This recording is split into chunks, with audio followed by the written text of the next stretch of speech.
is to help maximize this person. And usually in my dealings, I have different purposes than that. And when that works, I get used to putting that first, so that I have a bunch of kids in class and I need them to pass the exam, but still I put them first.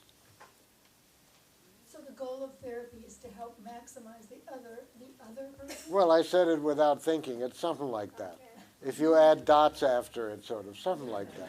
No, is that all right? But then that doesn't preclude the fact that I get expanded too. No, that's what I was going to say. So, I mean, but it brings it back to is it the relationship, or is it, it brings it Well, back it would just be horrible if relating meant that you're not in touch with yourself. And, I know you didn't mean it that way. But if I do that too sometimes. I say, let me just take that in for a minute.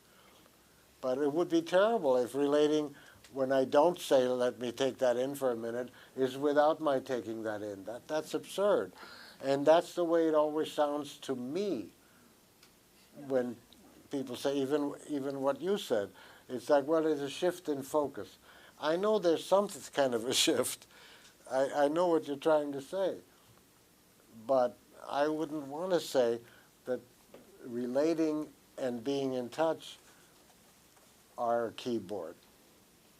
Because the way that's, and I see that all the time. I just got a paper 3-4 weeks ago from someone who knows focusing very deeply and is very much involved in it for many, many years, wrote this really good paper in which he's talking about going in and what that's like and relating and what that's like, and ends up saying the two things can help each other. So then at the end, I'm all upset because that means relating is empty and focusing is isolated. So you switch back and forth between being empty and being isolated? You don't mean that. And of course you don't. I know you don't.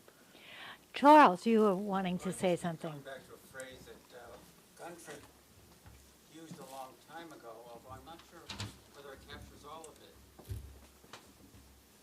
But he spoke about a shift in psychoanalysis from sort of instinctual control of Freud stuff to the rebirth and growth of an authentic self in an authentic relationship. Who was this, Eric, from? Guntrip. Oh, Guntrip, yes. A rebirth of an authentic self in an authentic relationship. And of course, that doesn't speak specifically to this issue of whether we go in or we go out or we're with ourselves or with the other Yes, that's in any right. particular moment. But there's that whole sense of we're both here, we're both real, we're both in a relationship, and we're both Yes. growing and Yes. born. Yes, yes, yes. And I I would like say that. that's the practical, clinical side of it is when it doesn't feel like that, then there's no focusing and no nothing but to fix the relationship. Because usually when I'm working, it's smooth. I'm in touch. I'm connected. The person is connected. We are connected. The minute that breaks, I don't believe in focusing. I wouldn't want, unless it didn't break. If the person can still go in and see what went wrong, yeah, sure. But if it's between us so that we're no longer connected, I wouldn't want focusing to continue. Yes. I just wanted to make one little comment here about the session and the goal of therapy. Charles is bringing in the rebirth of the authentic self, which I love that metaphor, as you know. But there's also the idea of development that's very important in terms of the development of the moment in focusing, where you're attending to that minute detail of development of the moment and the development of what new is trying to come, and you're fostering that, and you're helping it, and you're pulling it out, and you're fully with that.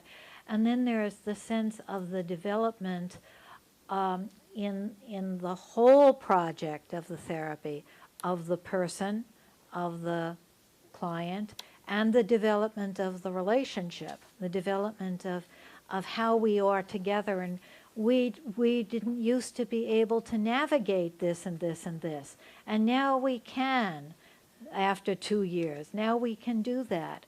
We never could do such and such, and now we could do that. And then there are the development of trust, which is something between us, the development of resiliency, the development of spontaneity, and all of these things are of the self and also of the relationship, of both at the same time. But the idea of development is very important to me, and I wanted to bring that in with Charles's rebirth. And growth. And growth, oh yes, growth, good. Yeah, I'm not going to see you. Those of you who know me know I have poor vision. Just chime in. I have two questions. I don't know if they're related to each other. One is, in kind of boning up for this evening and reading about your statements about relationality and being rather, and I think making a distinction between implicit and explicit is very important in this, and that should be said.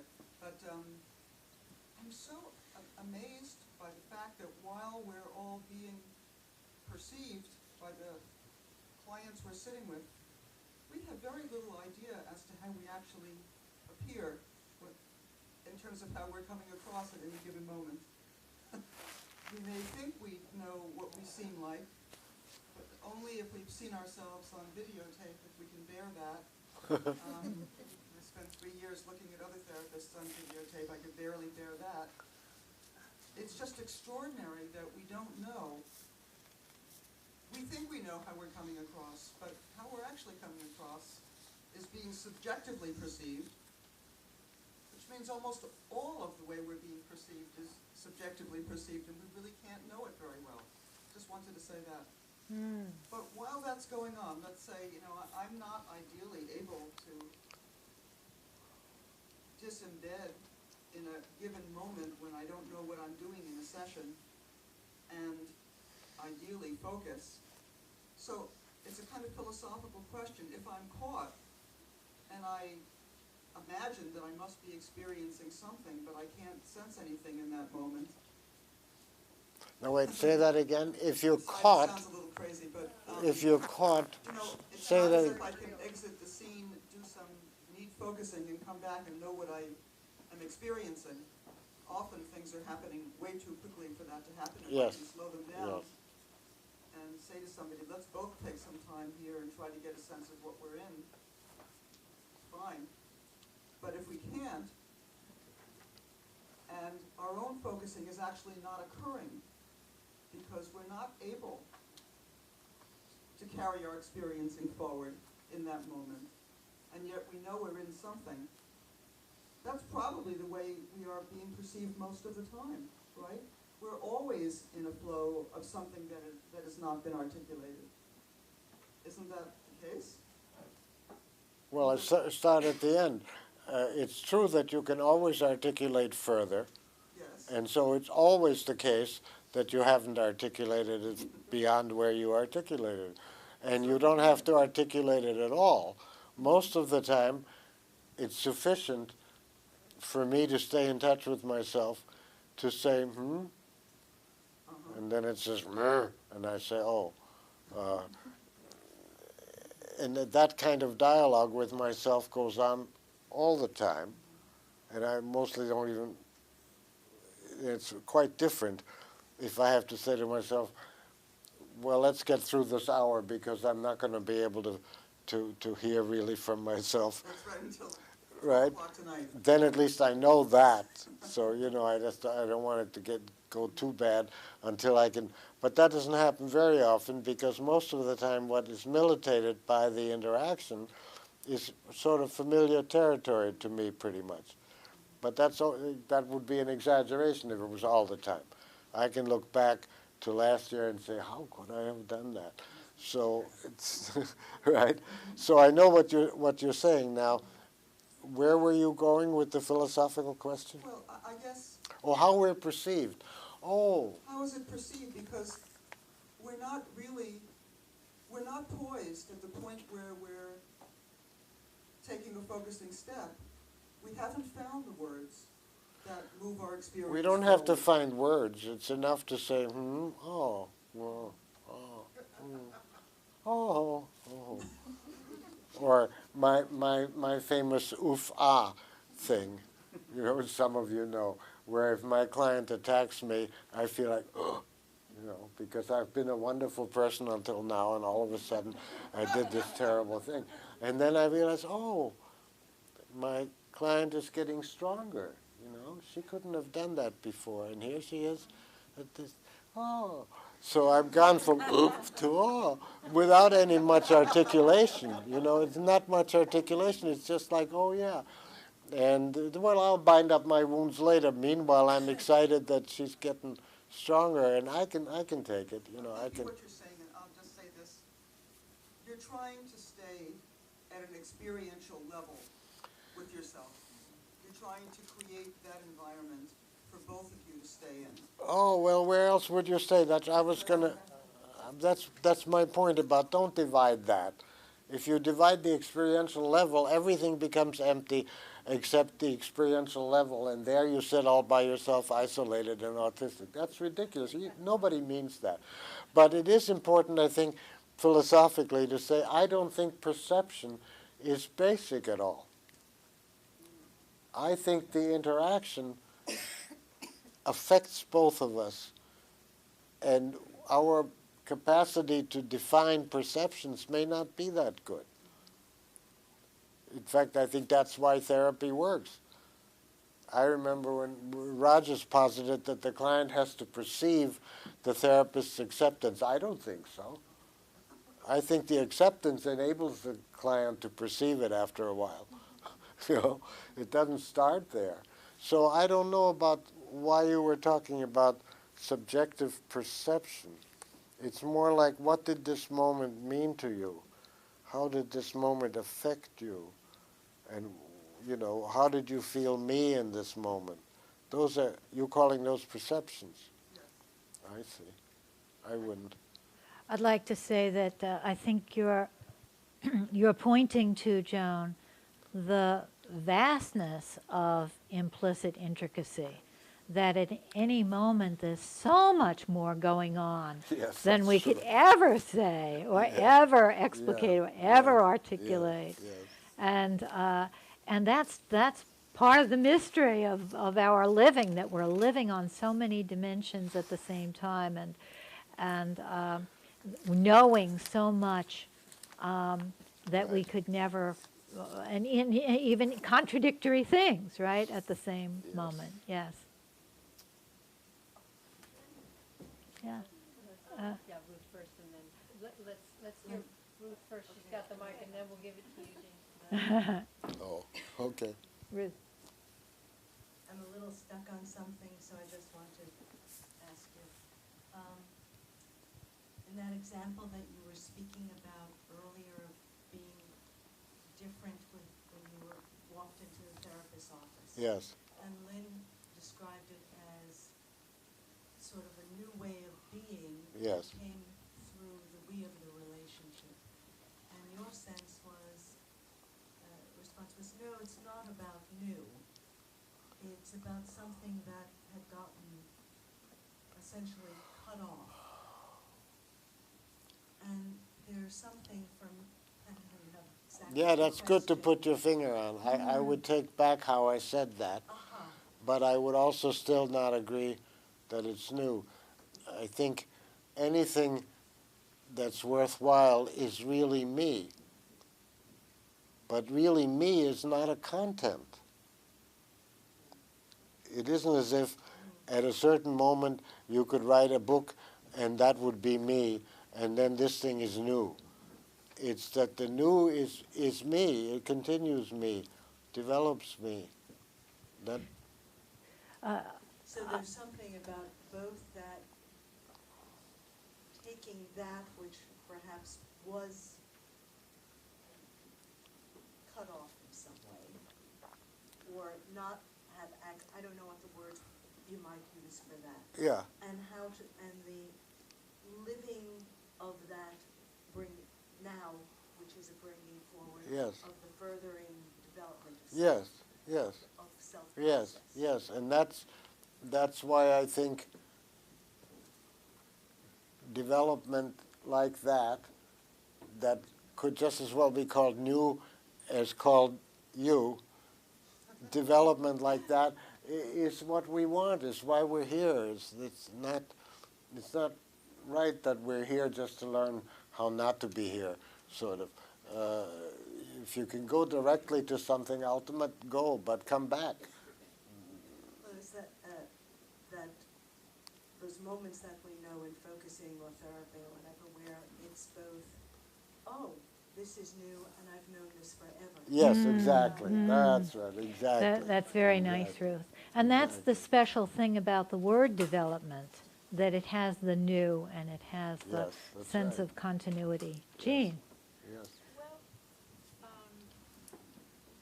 wanted to ask about something that's what you just talked about. Maybe you've already answered my question, but I'm thinking of, you said, yes, when I went into my therapist's office, it was me. And my next step is to read you a short, my favorite quote. Okay. We shall not cease from exploration, and the end of our exploring is to find the place where we began and know it for the first time. You may have T.S. heard Eliot. Yes. and Yes. what I'm wondering is, how do we talk about the connection between that wonderful sense of recognition of self and the developmental dimension? Well, I call that carrying forward, and it becomes mostly my basic principle, because I want to get past everything just is. I think in one respect there's no is. The is only from a point of view of being stuck or trying to define something. It's always is with an impetus. And the old model cuts off the impetus, and then you're just a what. And then some other day you're another what. And then we have this big problem about the continuity or the development or the recognition from the further what to the previous what.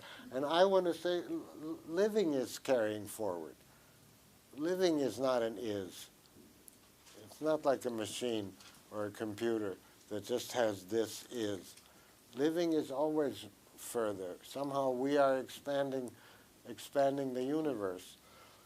And they want to treat that as if they were just mere nuances, mere detail underneath something that is just as good without us. And I don't think that's true. I think each person that comes is such a completely different universe that, you know, everything has a different meaning. And when we can understand each other for a moment, that's very exciting. And understanding is not just understanding the what, it's carrying it further. To be understood is not just to be understood, but to, be seen, be understood, be related. Aufleben, they say in German. This happens. So yeah. I think it's time for us to take a break. We've held you for quite a long time here. I agree. So we're going to have some wonderful food that Ann Shola and Calliope prepared for us.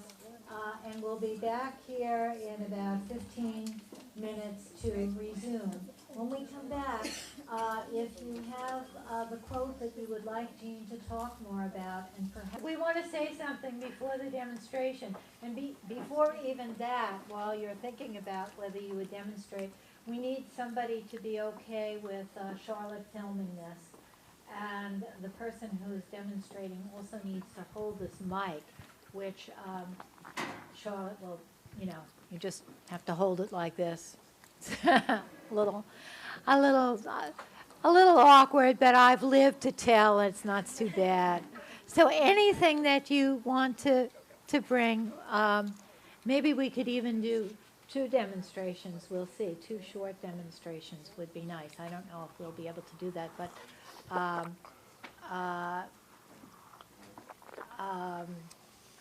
let's see how that goes. Okay.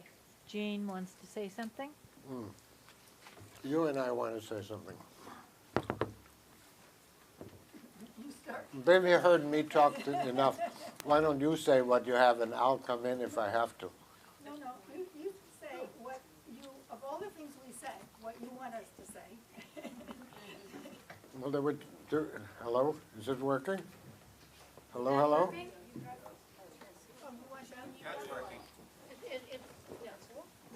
Hello, hello? Hello, hello? No, this is Charlotte's. This is for Lynn. This is for you. Hello, hello? Yeah, that works. Jean stole my microphone.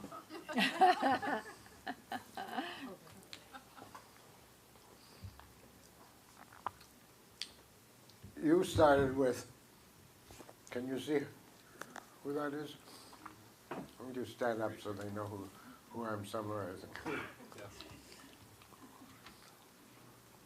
Just tell us your name in case anybody doesn't know. My name is Stephanie Strickland.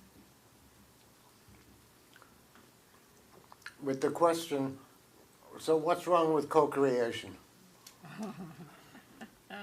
Inasmuch as we're certainly, all of us, affected by everything and everybody, and the closer the people, the more we're affected. And the infant in the womb is affected for quite a while before they ever get born. And we ended up with the proposal that we might call it co-emergence rather than co-creation.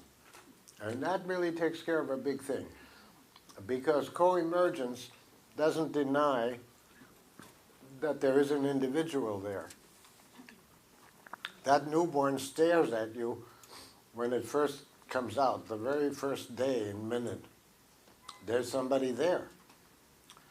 And yeah, sure, they were affected by what went on in the womb for months, but they're not produced by what went on in terms of the effects of the mother on the womb. They're affected by it, all right. So then we went to compare those people to animals and machines, and we both know, it turns out, that while computers are supposed to not be able to do that, computers are supposed to consist entirely of what you've fed into them. And as long as you think of the way computers are supposed to work, no, they're not like that. The computer can only produce what you built in, combine it some way. But it happens that computers do things that nobody built into them. And so it goes on down. Okay. The other thing is, there's a question here, if I'm asserting that there is such a thing as a person, there is a question here, what is that? And I insist on the right to assert that there is a person, even though my concepts about what a person is are not very good concepts. I don't want somebody to say there is no such thing just because the concepts are no good. Like they don't, for me, they don't get to say there is no unconscious, look at the absurd concepts. No, the concepts are no good, but there is an unconscious. And that goes for many things. For years they insisted scientifically there is no such thing as an orgasm. Well, fine, but they didn't have good concepts for it. And I don't mean to make a metaphysical mystery out of it, because I am one of these things. So it's not like I don't know what it is, but then again, my concepts about what a person is aren't very good. So that's all. We settled for co-emergence instead of co-producing.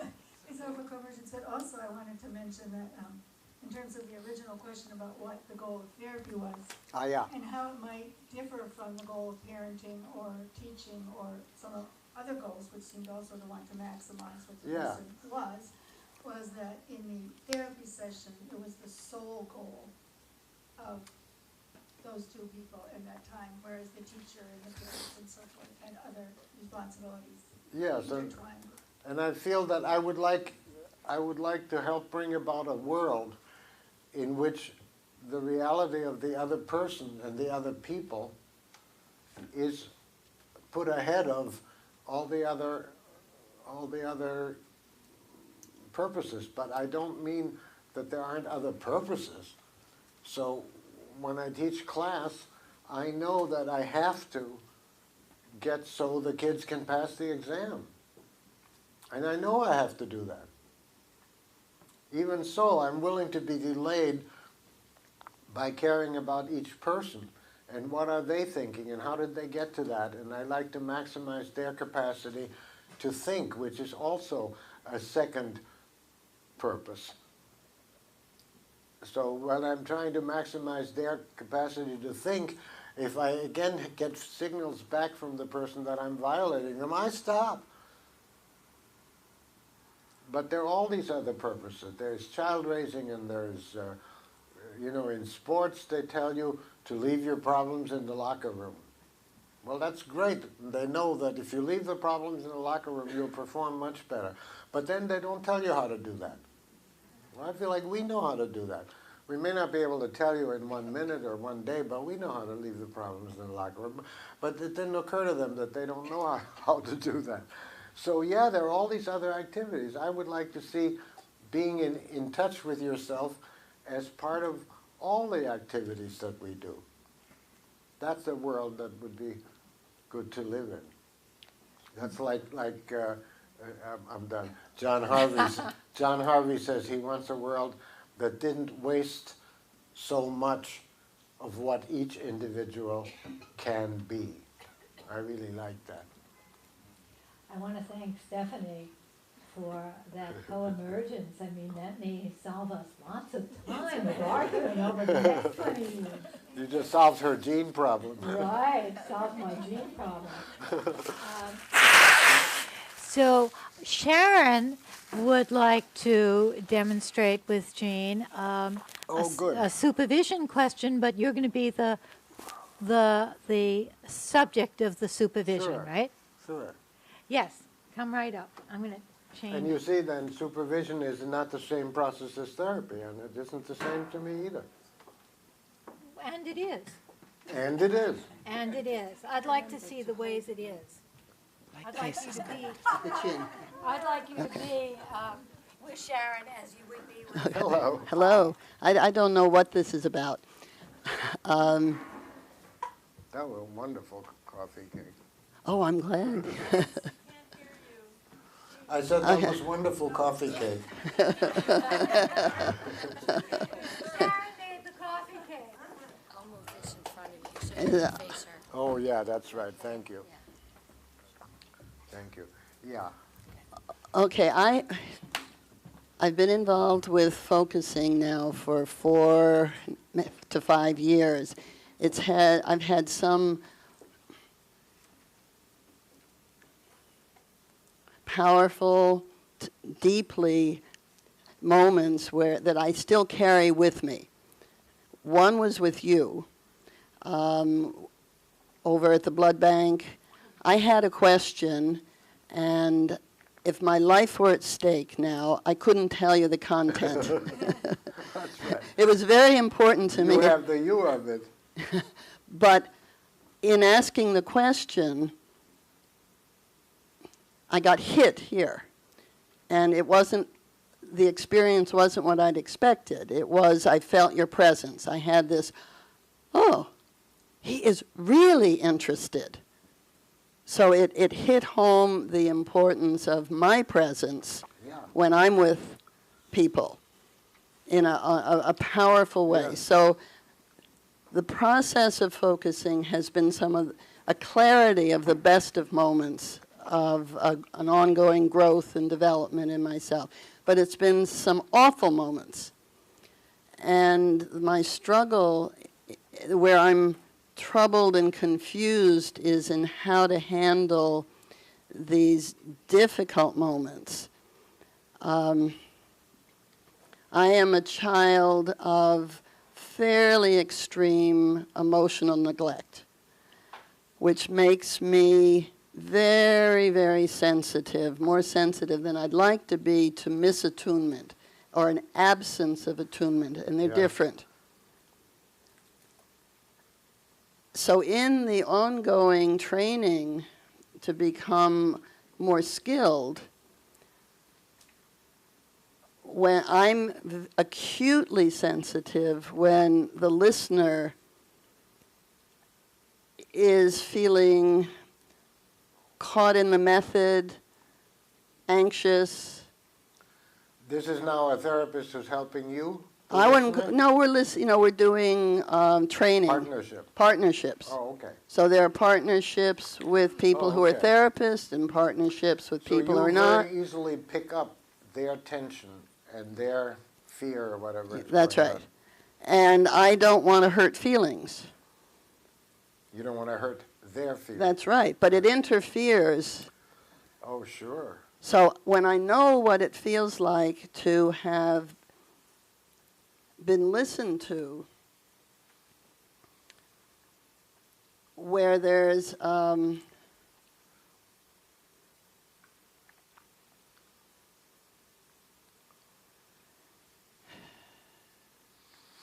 I can't put my finger, I can't find words. Well, at least you're saying, and I think at least, you're saying more than that, but at least that when you have a tense, fearful, something or other, upset listener, then what goes on in you cannot be like when you have an open listener.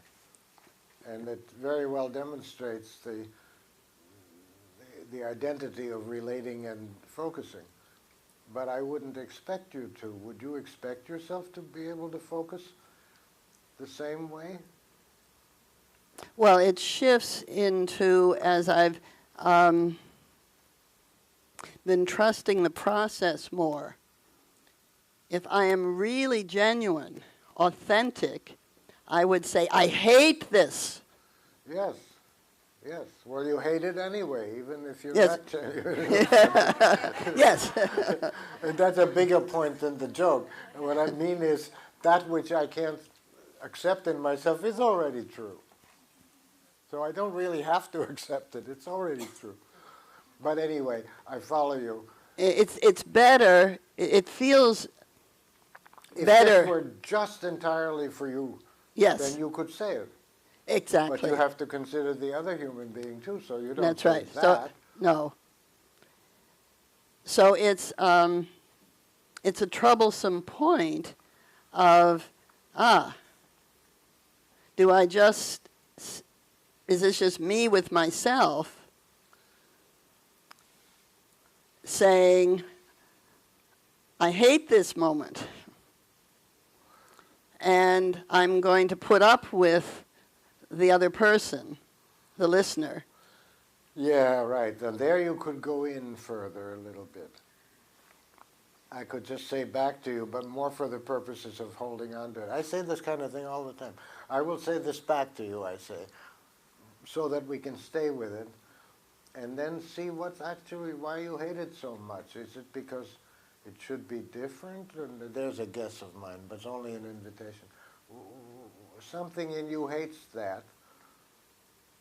Okay, and I even hate that. That's a whole step. Okay? That's a whole step. You not only hate this moment with that tense person, but you also hate hating it. Is that what you meant? No, I hate a reflection like that. Oh, okay. And I don't know what that's about, but I Oh. do know that's a pattern. Well, let's go see what that's Yeah. about, because I would like to know that too.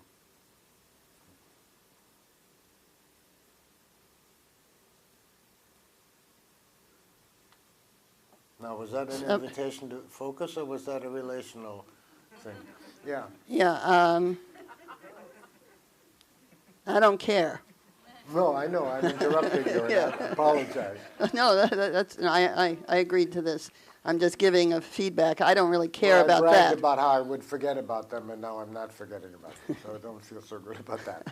But okay, Okay. you don't mind. I can only get in touch with an irritant. It's an irritant, that's what it is. It's a feeling of Right being now, that's it. Yeah, irritated. I don't want. It's again the same thing. It's the like same. I'm I don't like reflecting the back. mirror. Right.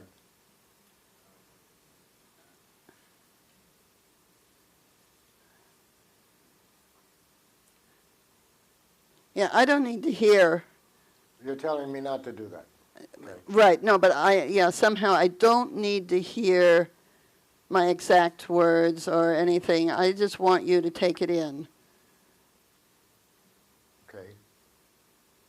And I can't, there's confusion as to why it would bother me. Well, it feels good to me that you're doing that, because it's the opposite of the thing where you're stuck trying to accept the other person the way they are, and you're just supposed to make the best of it. And here you're actually telling me, don't do that. And I ain't going to do it for a while at least. Yeah, well, I already have a sense you're strong enough. Yeah. Yeah, if you can Yeah, take you don't the... need that either. No, You didn't mean that? I don't need what either. My being glad that you can do this here. No, I need that. Oh, okay. All right. Okay, that's different because, there's a person there. Ah, aha.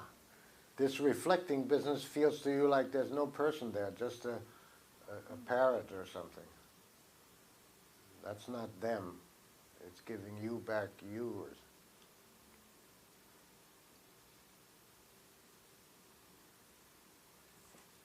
All right, I hadn't noticed this before.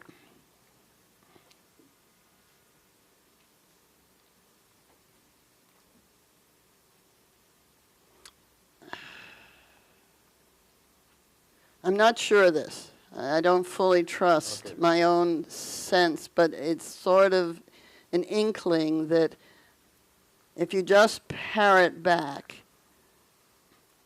it's an intrusion. And I want to know there's a person. So I don't know what to say now, but I like it. I take it in. I'm not going to repeat it, but I got it. Yeah.